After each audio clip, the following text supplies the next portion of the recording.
Buenos días, hoy tengo el privilegio de compartir con ustedes en Busca de Timoteo.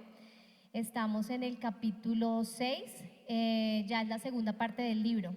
En el libro estábamos viendo los 5 primeros capítulos, a mí me corresponde ya la segunda parte que comienza en el capítulo 6. Entonces aquí está Pablo hablándole a Timoteo. En este capítulo 6, en la segunda parte, ya comienza como a poner en práctica lo que vimos en la primera, que son pues la excelencia, las voces de los líderes solitarios, el aprendizaje de cómo ser como Timoteo, el compromiso de ser ministros y el permanecer enfocados. Esas son como los 5 capítulos, los títulos de los 5 primeros capítulos. Acá ya en la segunda parte está Pablo y Timoteo, que son espíritus afines. Entonces dice Pablo le dice o escribe a los filipenses: espero en el Señor Jesús enviaros pronto a Timoteo, para que yo también esté de un mismo ánimo al saber de vuestro estado, pues a ninguno tengo del mismo ánimo y tan sinceramente se interese por vosotros, porque todos buscan lo suyo propio, no lo que es de Cristo. Pero ya conocéis los méritos de él, que como hijo a padre ha servido conmigo en el Evangelio. Aquí está hablándole, pues Pablo, enfocando pues el espíritu afín que tiene con Timoteo, y va enfocando al primer capítulo, que está en busca de la excelencia. Él encontraba en Timoteo valores, prioridades, propósitos, convicciones, actitudes, que es lo que nos enfoca en el primer capítulo, en busca de la excelencia, que dice que eran fieles, responsables y cumplidores de sus deberes, que espero pues lo lean muy bien cada capítulo con mucha profundidad, lo que dice la palabra en Filipenses, en Timoteo 3, que pues es lo que nos enfoca acá el autor del libro.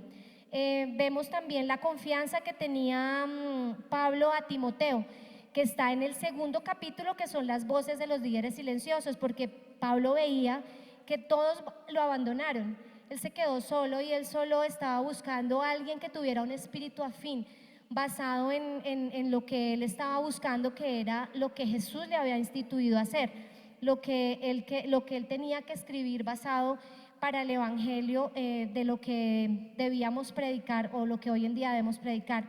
Decía que la confianza era más importante en Timoteo, porque estaba con una disponibilidad todo el tiempo. Tenían la mente, las emociones y el espíritu afín, porque se basaban siempre en la habilidad de la palabra, que eso está en el capítulo 3.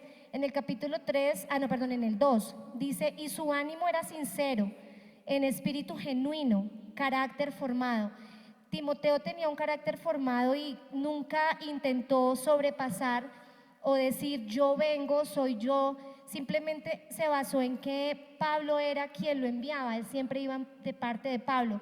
No se lució, no quería sobresalir, simplemente por eso era tan valioso, porque él llevaba exactamente el mensaje como él se lo estaba pues mandando decir a los filipenses. También decía que tenía un carácter de lo contrario que hubiera presentado como un sustituto a Pablo, que fue lo que les acabé de decir. También tenía su corazón totalmente involucrado en busca de las cosas de Jesucristo y en servir a Pablo, y eso lo dice el capítulo 4. Compromisos de un ministro: debe ser devotos a Dios y a Jesús y a su palabra, que ahí ya en el capítulo 6 nos dice que son las necesidades de los Timoteos de la actualidad. Ahora, en la actualidad pues nosotros somos deficientes por naturaleza, ¿no? Nosotros no tenemos un espíritu como lo tenía Jesús, que era sin medida.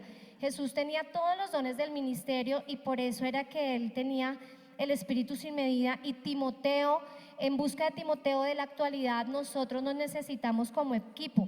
Ninguno tiene todos los dones espirituales, porque somos como les acabo de decir, un diseño limitado. Nosotros no podemos creer hacerlo todo, no podemos estar sirviendo en la iglesia en todos los ministerios, sino somos un cuerpo y nos necesitamos como tal. Por eso Dios dice que el propósito lo hizo deficiente, nos hizo a nosotros deficiente porque nos necesitábamos los unos a los otros. Eso fue directamente como algo que Dios nos diseñó a nosotros como líderes, como un mismo cuerpo, para que nos uniéramos, que todos tuviéramos el don y el talento en unidad para que fuéramos un cuerpo.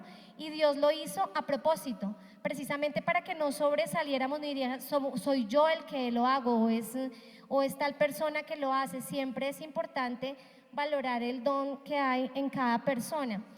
Decíamos que tenemos que trabajar en unidad. En el libro está, aquí dice que deliberadamente, es lo que les comenté, que es lo mismo que Jesús lo hizo a propósito. En sí todos tenemos que tener espíritus afines para poder caminar correctamente. Está en el capítulo 4 del libro, lo que debe ser un Timoteo de hoy en la actualidad: devotos a Jesús y a la palabra. ¿Por qué a Jesús y por qué a la palabra? Porque Jesús es el único. Nosotros necesitamos un Salvador, y eso es lo que debemos reconocer como cuerpo y llevarlo a los que vengan detrás de nosotros para instruirlos y enseñarles que necesitamos un Salvador porque no nos la sabemos todas. Dice la palabra que no hay ni uno bueno, y seguiremos en el crecimiento aún hasta morir porque siempre vamos a tener deficiencias. Devotos a la iglesia, que es el cuerpo de Cristo. A propósito y pues fieles a nuestro propio llamado y al llamado del otro, reconociendo el valor que hay en el otro, y obviamente a nuestro pastor, que es directamente la cabeza de este lugar, aparte pues debajo de Jesús, ¿no? Porque Jesús es la cabeza, después va la pastora, que es quien Dios nos instituyó como cabeza de este lugar, a quien debemos dirigirnos, a quien debemos obedecer, a quien debemos recibir de ella la estructura que Dios le ha mostrado a ella, porque el Espíritu fue quien se lo diseñó a ella, y ella nos va dando a cada uno dependiendo del don, porque el don lo da Dios, nosotros no lo alcanzamos, y dice la palabra que va dependiendo de cómo vayamos creciendo en el conocimiento y en la sabiduría y en el alumbrar los ojos de nuestro entendimiento, en la revelación de la palabra y en todo lo que Dios quiera para nosotros. Por eso es importante tomar en cuenta, leer muy detenidamente el libro. El primer capítulo, la primera parte del libro es lo básico del carácter del líder. Ya de aquí en adelante, en el segundo libro, en el segundo capítulo, en la segunda parte del libro, ya van a ser ejemplos en cada capítulo de diferentes personajes bíblicos. Yo arranqué con Timoteo, que es el primer ejemplo, pero de aquí en adelante van a ser todos los ejemplos de personas que ayudaron o ejemplos en la Biblia, personas que fueron correctas o también con deficiencia, pero que simplemente poniendo la mirada en Jesús vamos a llegar a una unidad de un cuerpo para poder caminar con un mismo propósito y una misma visión que el Señor le ha dado a nuestra pastora. Entonces, pues ese es como el resumen que yo hice para que tomen en cuenta leer mucho los textos bíblicos. Primera Timoteo 3, que es el carácter del obispo, del sacerdote, muy importante que nos lo aprendamos a memoria y lo pongamos en práctica. Y también Filipenses 2, del 16 al 21, que es donde habla lo que Pablo escogió y lo que vio en Timoteo. Entonces, muchísimas gracias, que Dios los bendiga, bendiciones y nos vemos pronto en la iglesia.